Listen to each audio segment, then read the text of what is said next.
Muraho akaba perezida wa Afrika bo bimaze kuba nk'ibyawa musaza pe. None se nawe guhera kuri perezida wifotoreza mu mashu nkaho bidahagije agaterura ingurube, gukomereza kuyifotoreza ku biryo no mu makawa, agatanga nomero za telefone ze mu ruhame.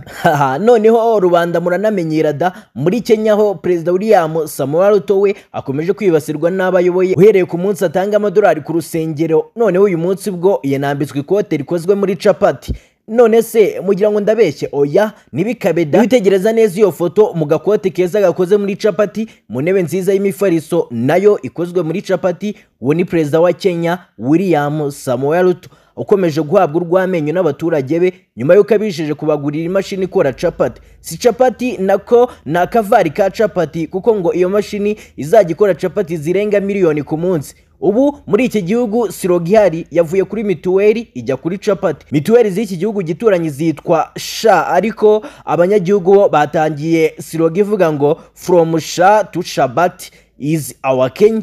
From SHA to Shabat is our Kenya. Akumiro n'umusaza urwaye amavunja koko. None se mwe murabona tugana he mwabantu? Uyu munsi ni tariki 13, inzozi zishobora kubimamo kuko tugufitiye akazi muri Canada kandi mu buryo bworoshye, kuko ibyangombwa dusaba nibigoye. Turi mega global. Kuri icyo cyo kuguhindurira ubuzima uzadutinye. Ntabwo nari kugenda ntavuze da, kubera ko kubunza imitima dushaka ibisubizo kandi tubyicaye hejuru bimaze kuba kenshi. Nitwa Jay, ndaje mukanya ngubwiye ku muperezida warose ubutegetsi ari muri taxi voiture agemuye pizza, bugacya yisanga ku butegetsi ari perezida w'igihugu.